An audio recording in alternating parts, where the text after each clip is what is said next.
fariseu, saduceu, zelote, sicário, herodiano. Quem era essa turma?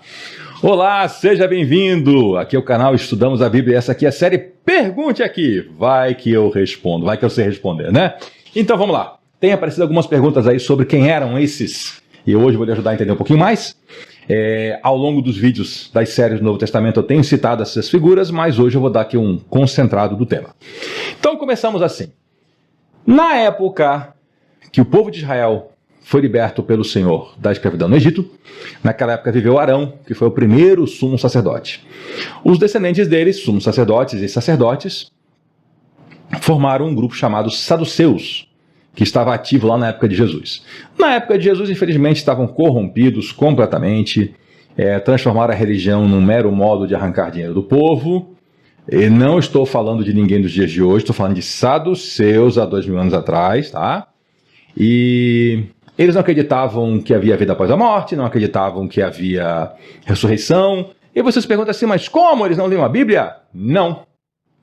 Eles recusavam tudo que não fosse Gênesis, Êxodo, Levítico, Número e Deuteronômio, e ainda por cima, esses 5 livros eles interpretavam muito mal, como Jesus demonstrou. Porque mesmo nesses livros a gente tem lá a ressurreição aparecendo. Mas, esse grupo dominava o templo e era corrupto. E o templo, você já sabe, era um só, né? Hoje não tem templo, mas tinha um só em Jerusalém. E aí quem eram os fariseus? Opositores dos saduceus, aliás, né? Os fariseus acreditavam, sim, na imortalidade do Espírito e na ressurreição. E os fariseus acreditavam em todos os livros do que nós chamamos hoje de Antigo Testamento. Os fariseus começaram a se formar como grupo quando o povo volta da Babilônia, era um exílio, né? Eles foram levados para o cativeiro como escravos.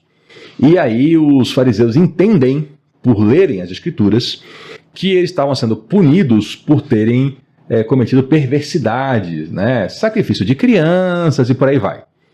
Tudo ligado à adoração a falsos deuses. E aí eles se organizam então para organizar a religião de uma maneira mais intensa, de modo que em cada lugar, em cada vilarejo, tivesse um centro, um local para orar e para aprender a Bíblia. Assim surge a sinagoga, que não é templo, é casa de oração. E aí eles criam então as sinagogas, começam a ensinar as Escrituras, né? E aí o povo vai, então, e se mantém no caminho do Senhor e nunca mais se voltaram para falsos deuses. O problema é que na época de Jesus, muitos fariseus gostaram do poder que vinha disso. Então, enquanto o saduceu era louco por dinheiro, o fariseu era louco por poder, aparência. O negócio deles era ser chamado de mestre pelos homens. O que eu vou falar para você é literal, tá? Não é figurado, não. O sujeito ia dar uma esmola, ele pagava alguém para tocar uma corneta, para as pessoas olharem, aquele bom homem está dando uma esmola. E iam orar, não orava em casa. Ele ia na esquina, levantava os braços, começava a gritar em oração. Você já viu isso em algum lugar? Não, vamos falar de fariseu. Daqueles, não dos de hoje, tá? E aí, então, vai lá, né? Fariseu, né? Saduceu. E aí tem também os mestres da lei. Quem eram? Eram os copistas. Na época não tinha nada para fazer cópia automática dos livros, tinha que ser na mão. Por muito copiar, aprendia, né? Por saber, ensinava. Então os mestres da lei eram esses escribas. Tinha muita gente boa, alguns pervertidos também. Só para lembrar, tá? Entre os fariseus tinha gente ótima, tá? Apóstolo Paulo, inclusive. Apóstolo Paulo não era ex-fariseu, era fariseu. Tanto que ele se anunciou lá no julgamento e falou, olha, eu sou fariseu e estou aqui porque acredito na ressurreição dos mortos.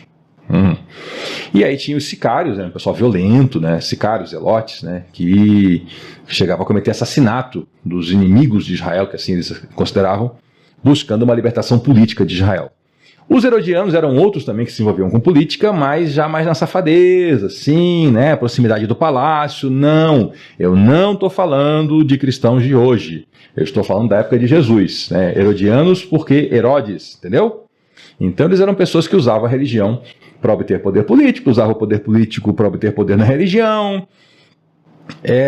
Dá a impressão que eu estou falando de hoje o tempo todo, né? Não, eu estou falando de 2000 anos atrás.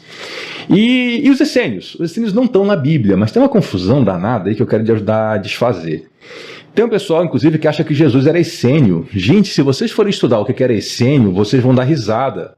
Os essênios não eram aquele pessoal que alguns idealizam, sabe? Aquele pessoal, bonitinho, santinho, limpinho, purinho. Não, era um pessoal doido, radical religioso, com umas regras assim bem insanas, e que não se davam com ninguém, então iam viver isolado no deserto, achavam que só eles eram os verdadeiros. E eu não estou falando sobre os dias de hoje, tá? Achavam que só a religião deles que era a verdadeira religião judaica. E não, gente, os ensinos de Jesus não batem com os dele. E também é bobeira, né? Achar que o Filho de Deus que veio para ensinar, ele veio para revelar, ele teria que se sentar com algum grupo para aprender alguma coisa deles, né?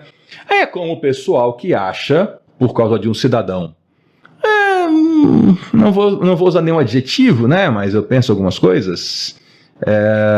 Deepak Chopra, se eu não me engano era o nome dele, é o nome dele, que saiu aí na década de 80 dizendo que a Bíblia não vale nada e ele é que sabe a verdade sobre Jesus. Ele dizia isso, tá? Ele só não tinha nenhuma fonte. E ele dizia que Jesus foi para a Índia aprender com os mestres da Índia.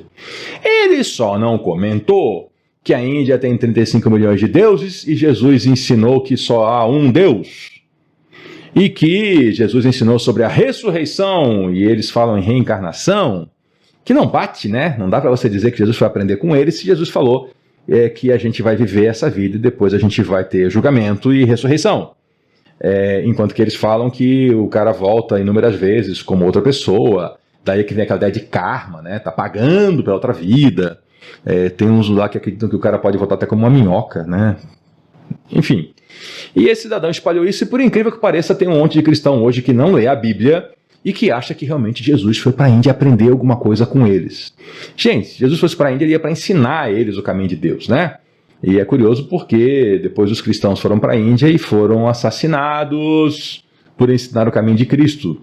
Se o caminho de Cristo fosse o mesmo caminho deles lá, né? Não era assim. Inclusive até hoje, século 21, acontece ainda na Índia alguns assassinatos de cristãos, tá?